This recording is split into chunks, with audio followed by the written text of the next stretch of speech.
Hello everyone, welcome to my channel. So today we will start with the cytoplasm. So in the previous video we discussed about the cell membrane. So it is the outer covering that is found on the outer surface of the cell और ये first covering होती है अगर आप बाहर से जो है अंदर की तरफ cell की तरफ जाओगे.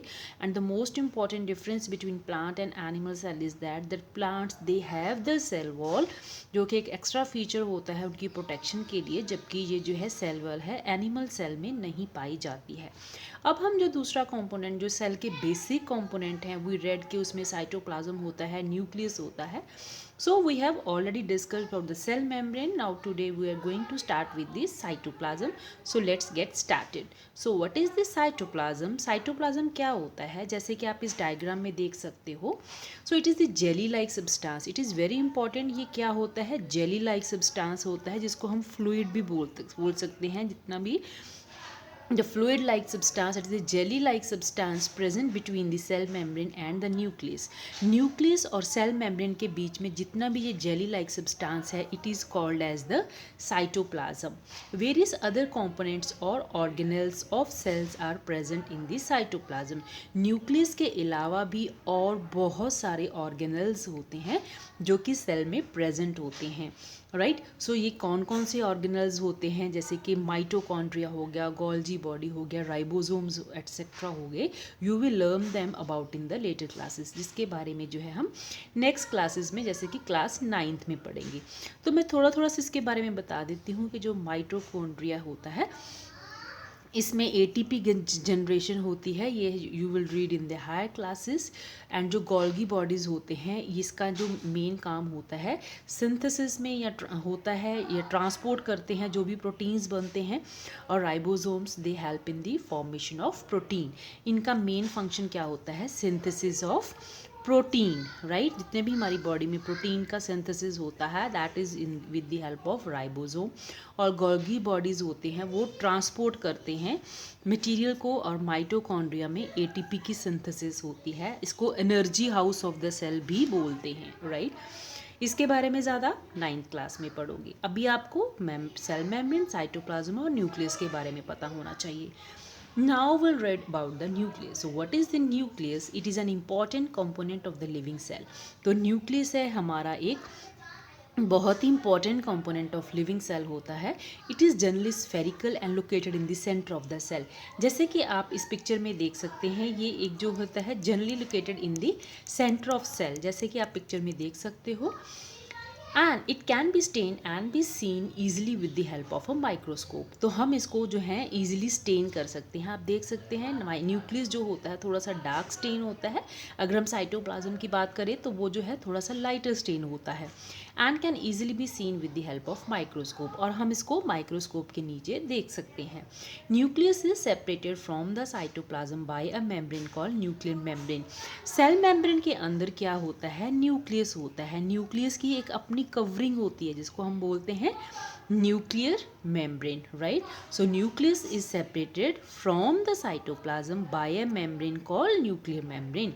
This membrane is also porous. तो हमने पढ़ा था कि सेल मेम्ब्रेन इज पोरस, तो न्यूक्लियर मेम्ब्रेन है वो भी पोरस होती है and allows movement of material between the cytoplasm and inside of the nucleus. अब जो है अगर हम सेल मेम्ब्रेन की बात करें तो वो सेल मेम्ब्रेन में जो मटेरियल की मूवमेंट होती है inside and outside the cell. Right. लेकिन जो न्यूक्लियर पोर हैं वो हेल्प करते हैं exchange of material between the nucleus and cytoplasm. Cytoplasm से अंदर मटेरियल जाएगा न्यूक्लियस में, न्यूक्लियस से मटेरियल जो बाहर आएगा वो साइटोप्लाज्म में. That's why nuclear membrane is porous. Right. So this membrane is also porous and allows the movement of material between the cytoplasm and the inside of the nucleus. With a microscope of higher magnification, जैसे कि हम electron microscope कह सकते हैं, we can see a smaller spherical body in the nucleus. It is called nucleolus. जो nucleus है जैसे आप देख रहे हो उसके ऊपर जो है स्मॉल स्फेरिकल बॉडीज आपको नजर आएंगी जिनको हम बोलते हैं न्यूक्लियोलस.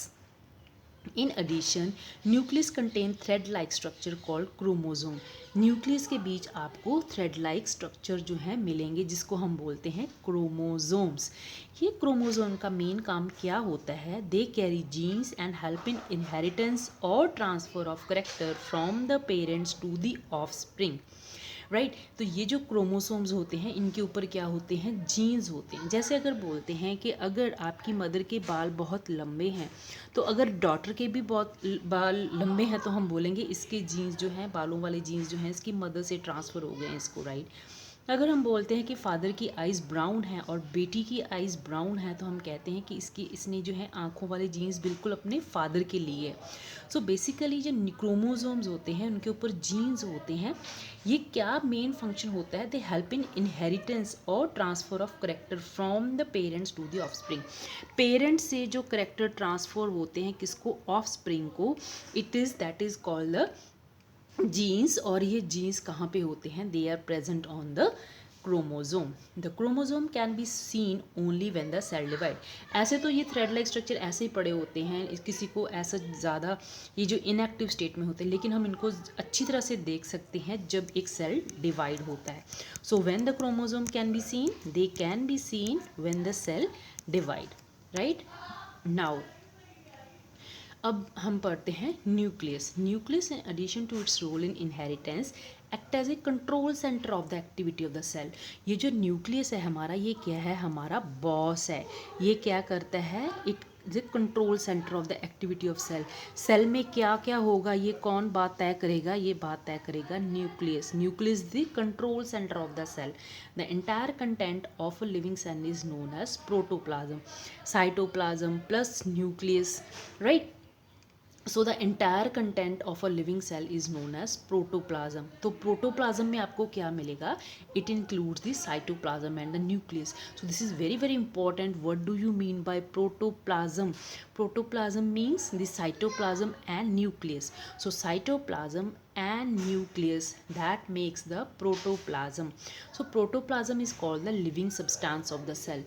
जितनी भी हमारी living substance of the cell है उसको हम बोलते हैं protoplasm. Right now पहले want to know if the structure of the nucleus is same in cells of plant, animal and bacteria. क्या ये जो हम न्यूक्लियस की बात कर रहे हैं, जो न्यूक्लियस के स्ट्रक्चर की बात कर रहे हैं, हमने बोला कि उसके ऊपर न्यूक्लियोलस होते हैं, जीन्स होते हैं, क्रोमोसोम्स होते हैं, क्या सब प्लांट्स, एनिमल, बैक्टीरिया में सेम होते हैं? तो ये जो है हम डिफ्रेंशिएट करेंगे, that is the difference between eukaryote and prokaryote. क्या होता है? This will discuss in the next video. Till then you stay tune and thank you so much for watching.